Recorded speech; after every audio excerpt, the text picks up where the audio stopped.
प्रगति के पथ को तुम पीयूष सुधा सा महकाओ, नित रोज क्षितिज पर चमको तुम, ऐसा कुंदन बन जाओ।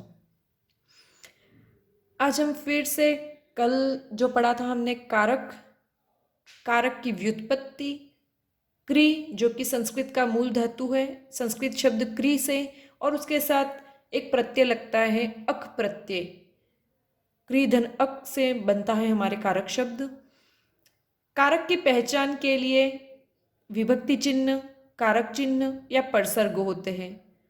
परसर्ग जो है वो भी दो शब्दों से बना है, पर और सर्ग, जिसमें पर का अर्थ होता है बाद में और सर्ग का अर्थ होता है चलना, अर्थात जो शब्दांश शब्द के बाद मतलब संज्ञा या सर्वनाम शब्दों के बाद में प्रयुक्त होते हैं और उस वाक्य में आए हुए दूसरे शब्दों से संज्ञा सर्वनाम शब्दों को मतलब उनसे जोड़ते, उनका संबंध स्थापित करते हैं।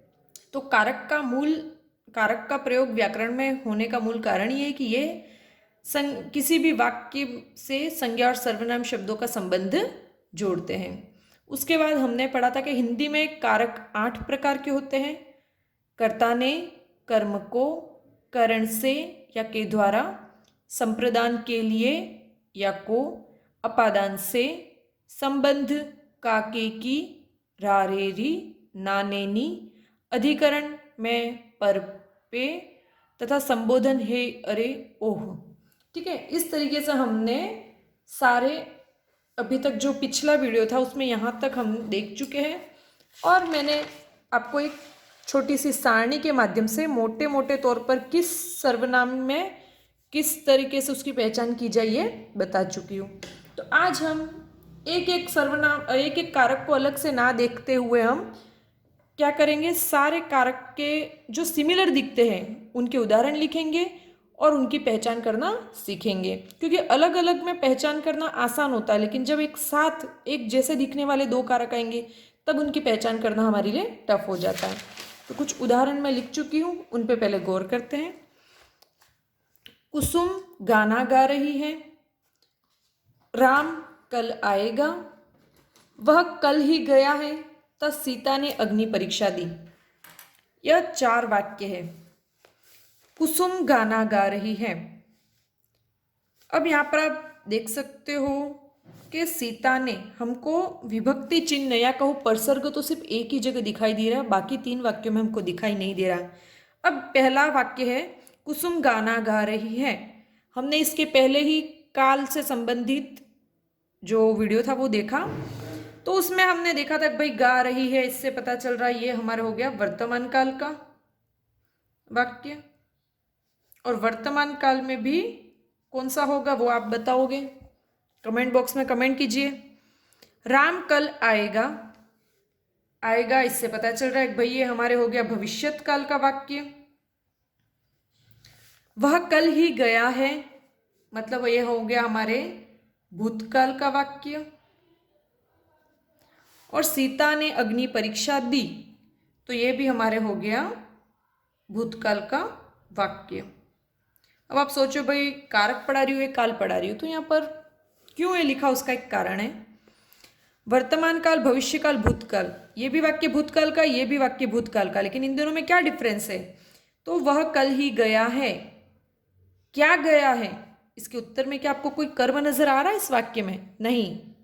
हमने सकर्मक कर्म वाक्यों में पढ़ा था कि जिस वाक्य में क्रिया से पहले मतलब क्रिया के साथ क्या प्रश्न पूछने पर अगर हमको उत्तर मिलता है तो उसका कर्म होता है।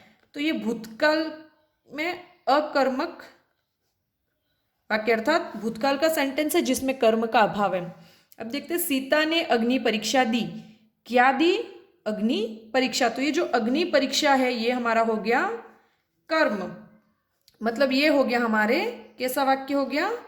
सकर्मक।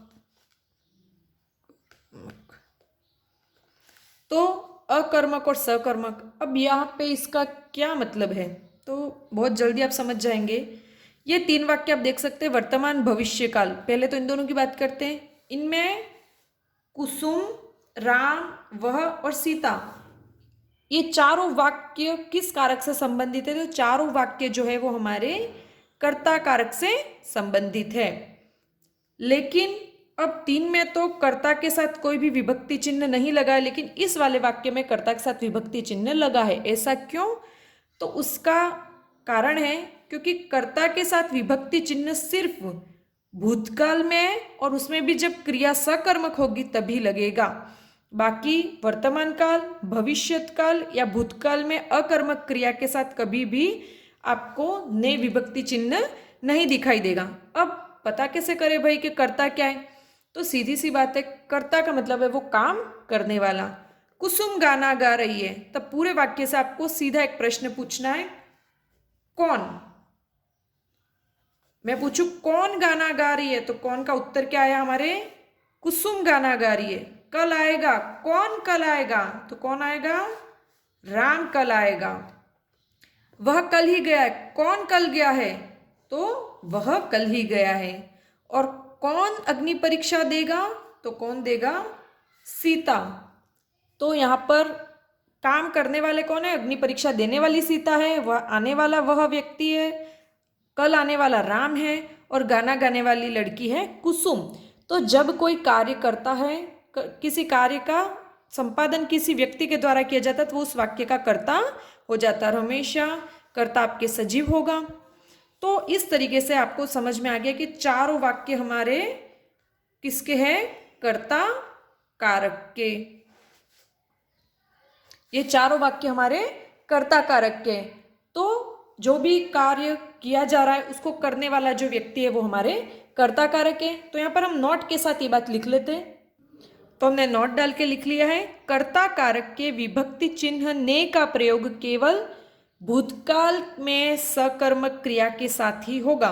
और साथ में एरो बना दिया है, वर्तमान काल, भविष्यत काल एवं भूतकाल के अकर्मक क्रिया के साथ कर्ता के इनके अगर ऐसे वाक्य है जिसमें भूतकाल का, भविष्यत काल का या भूतकालिक अकर्मक वाक्य है तो उस वाक्य में कर्ता के साथ विभक्ति चिन्ह ने का प्रयोग नहीं होगा या नहीं लगेगा। आगे देखते हैं, मैंने पिताजी को पत्र लिखा।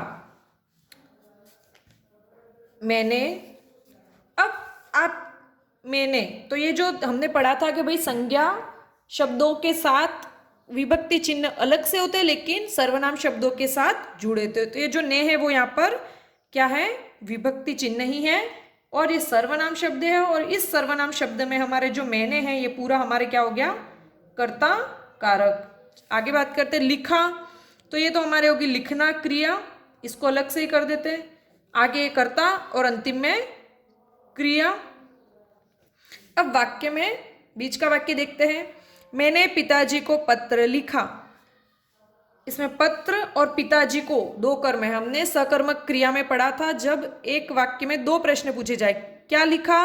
पत्र। और किसे लिखा? पिताजी को। तो ये द्विकर्मक वाक्य है।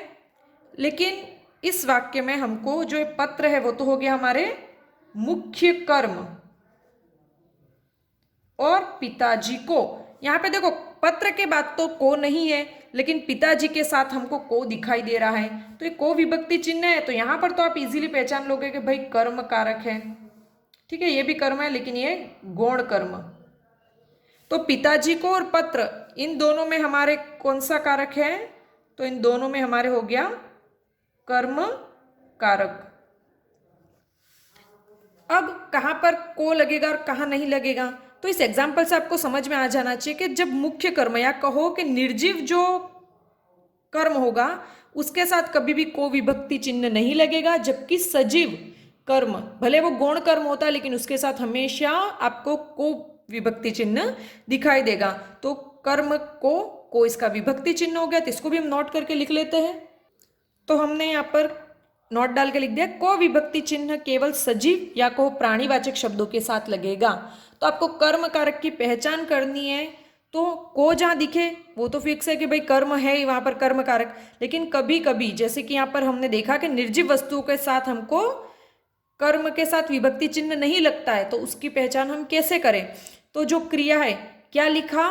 तो पत्र। तो क्या के उत्तर में हमको कर्म मिल जाता है, क्योंकि कर्ता वाक्य के शुरुआत में और जो क्रिया है वो वाक्य के अंत में, और क्रिया के जस्ट आगे जो होता है वो उसके साथ अगर प्रश्न पूछा जाए क्या लिखा और आपको उसका उत्तर क्या में मिल जाता है तो वो आपके हमेशा कर्म ही होगा। इसको हम अकर्मक और सकर्मक क्रियाओं के में भी पढ़ चुके हैं कि अकर्मक सकर्मक क्रिया की पहचान भी कर्म के आधार पर हमने देखी थी। एक बार उसका वापस से हमारे रिवीजन भी साथ साथ में होता जा रहा है। आगे देखते हैं, चलिए। रमेश को कॉलेज जाना है।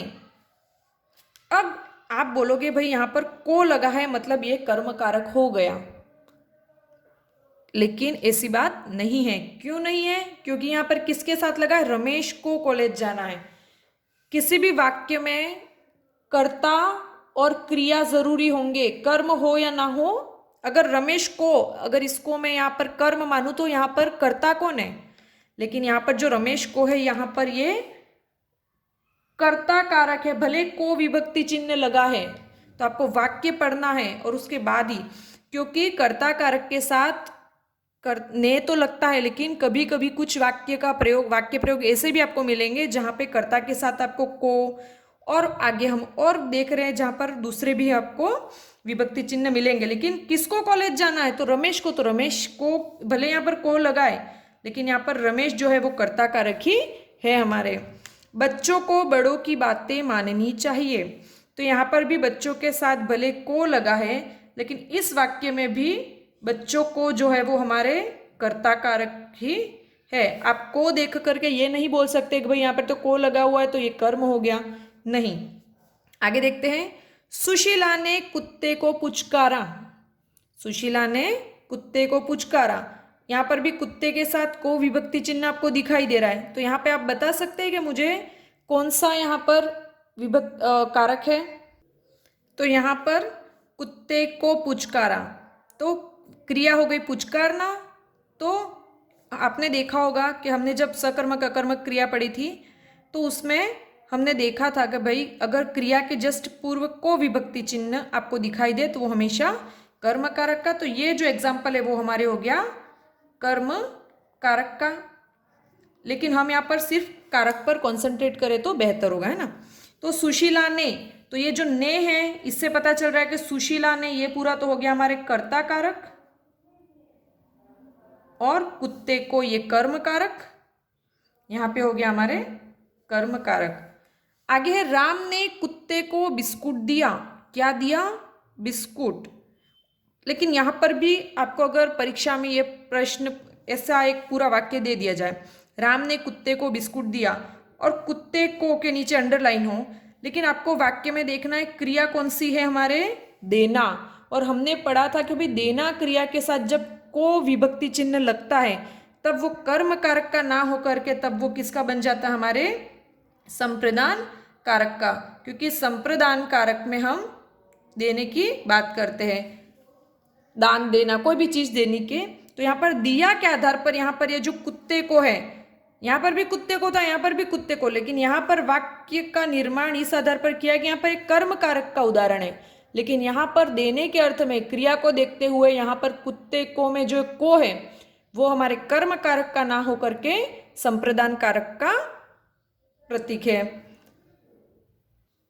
नोट में हमने लिख दिया है वाक्य 1 और 2, रमेश और बच्चों को वाला जो वाक्य थे उसमें को विभक्ति चिन्ह का प्रयोग कर्ता के साथ है, क्योंकि यहाँ रमेश और बच्चे कर्म ना होकर के उस कार्य को करने वाले हैं। तो कर्ता के साथ होने के कारण भले को विभक्ति चिन्ह, लेकिन फिर भी ये वाक्य कर्ता कारक के उदाहरण है। जबकि वाक्य 3, सुशीला ने कुत्ते को पुचकारा, इसमें जो को है वो हमारे कर्म कारक हेतु आए, मतलब कुत्ते को पुचकारा, यहाँ पर एक कर्म कारक का उदाहरण है, को विभक्ति चिन्ह से पता चल रहा है। और हमारे चौथा जो वाक्य है, राम ने कुत्ते को बिस्कुट दिया, या मैं थोड़ी सी लैंग्वेज बदल करके कहूँ, राम ने कुत्ते के लिए बिस्किट दिया। तो कुत्ते के लिए आते ही तो आप समझ जाते हैं संप्रदान है, लेकिन कभी कभी संप्रदान में के लिए की जगह को भी प्रयुक्त होता है। लेकिन यहाँ पर ये जो को है वो कुत्ते को देने के लिए जब प्रयोग के, दान देना है, कोई भी चीज देने के लिए जब प्रयुक्त होती है तो तब को विभक्ति चिन्ह हमारे कर्म का उदाहरण ना हो करके संप्रदान कारक का उदाहरण हो जाता है। तो इस प्रकार एक ही विभक्ति चिन्ह है, लेकिन कहाँ पर वो कर्ता कारक का है, वहाँ कहाँ कर्म और कहाँ संप्रदान का, ये डिफरेंस आपको उस वाक्य को पढ़ करके ही समझ में आएगा। आगे देखते हैं हम। डाक द्वारा सामान भेज दिया है। डाक द्वारा।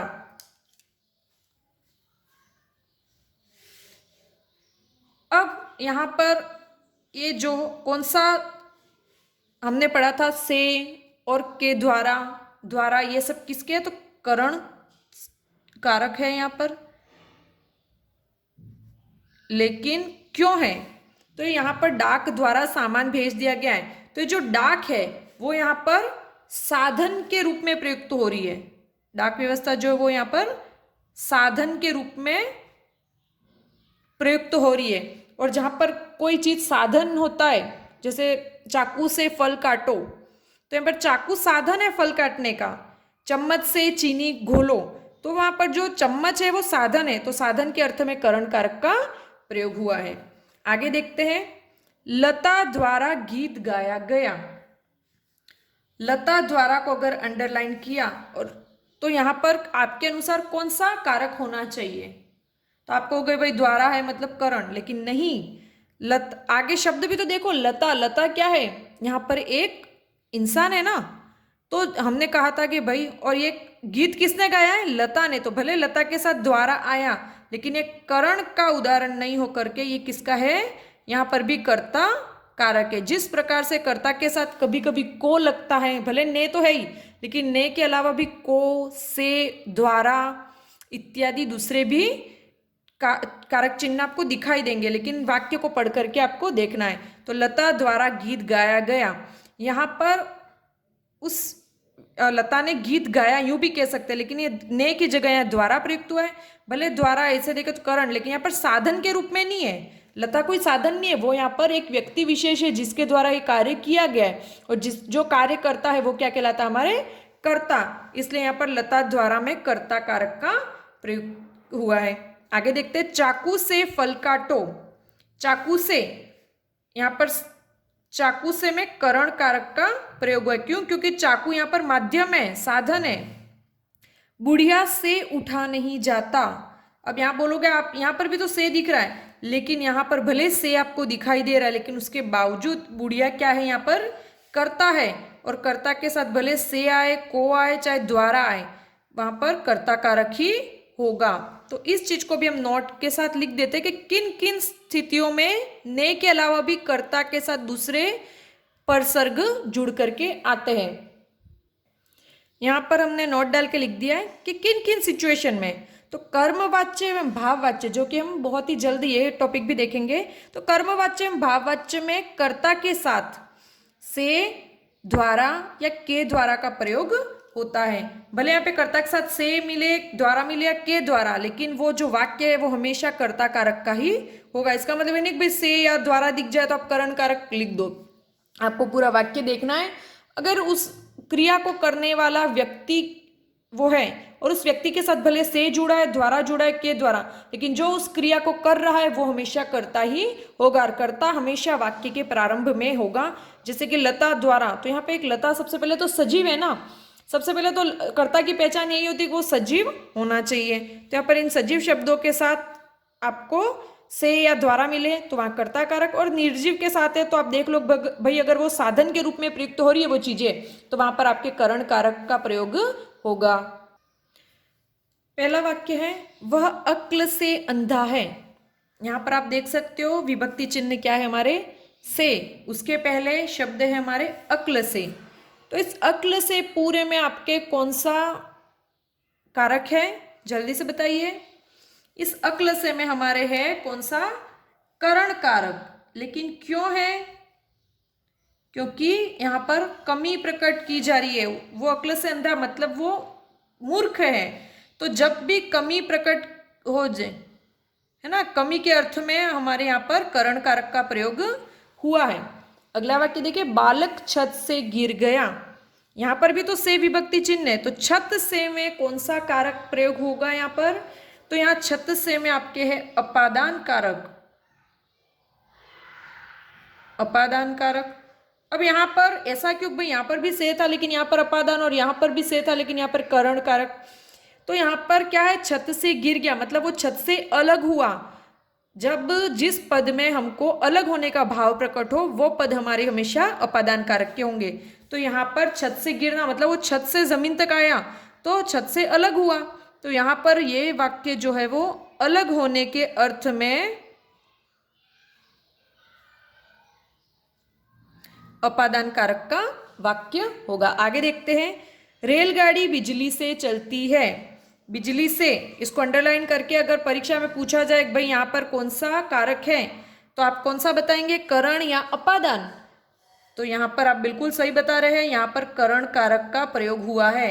अब यहाँ पर करण कारक का प्रयोग क्यों है? क्योंकि रेलगाड़ी बिजली से चलती है। यहाँ पर जो बिजली है वो उसको चलाने का साधन है ना, सोर्स है। तो यहाँ पर सोर्स होने की वजह से यहाँ पर साधन के अर्थ में, है ना, सिर्फ साधन लिख रही हूँ, साधन के अर्थ में यहाँ पर बिजली जो है वो प्रयुक्त हुई है, इसलिए बिजली से में करण कारक।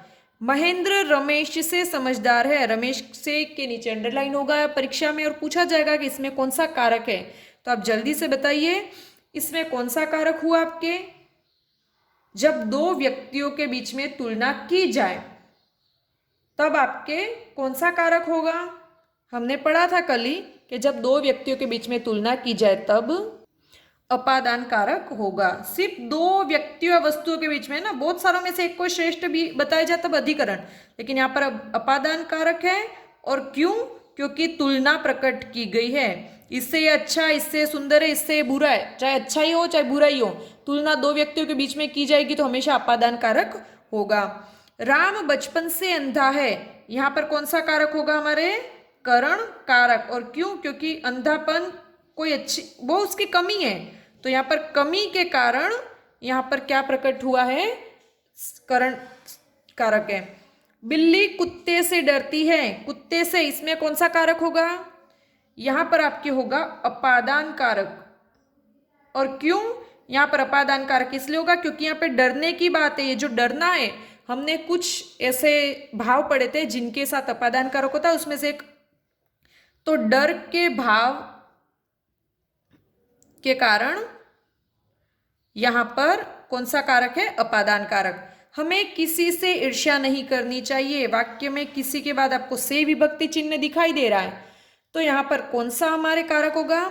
यहाँ पर हमको उसके साथ साथ ईर्ष्या को भी देखना है। डर, ईर्ष्या, द्वेष या जिस भय, घृणा, ये सारे ऐसे नेगेटिव जो भाव है, उन नेगेटिव भावों के साथ से का प्रयोग आपको मिलेगा, तब आप आंख बंद करके कह सकते हैं कि वहां पर अपादान कारक है। अपादान कारक। और अपादान कारक का कारण क्या है कि यहाँ पर ईर्ष्या का भाव प्रकट हुआ है, तो ईर्ष्या के भाव के प्रकट होने के कारण यहाँ पर हमको अपादान कारक मिला। तो हमने आज कर्ता, कर्म और करण और संप्रदान, अपादान, जो भी मतलब ऐसे जिनमें अंतर कैसे पता किया जाए, ऐसे सिमिलर दिखने वाले कुछ वाक्य सॉल्व किए। और भी बहुत सारे ऐसे वाक्य और बहुत सारे एग्जाम्पल्स जो कि हम कल डिस्कस करेंगे, जिसमें आपको दिखने में तो बिल्कुल वो सेम होंगे, लेकिन वो क्यों अलग है और वहाँ पर कौन सा कारक प्रयुक्त हुआ है, ये हम कल के वीडियो में आगे और भी अच्छे से जानेंगे। आज का वीडियो और ज़्यादा लंबा नहीं करूँगी, इसको यहीं पर समाप्त करते हैं। अगर आपको ये वीडियो अच्छा लगा है तो प्लीज़ इसको लाइक कीजिए और अपने दोस्तों के साथ शेयर करना बिल्कुल भी नहीं भूलिए। और अगर आपने कल का वीडियो नहीं देखा है तो ऊपर आई बटन पे क्लिक कीजिए, वहाँ से आपको कल का वीडियो भी उपलब्ध हो जाएगा। आप सभी का इस वीडियो को देखने के लिए और मुझे अपना इतना सारा प्यार देने के लिए, मेरा उत्साह बढ़ाने के लिए तहे दिल से बहुत बहुत शुक्रिया।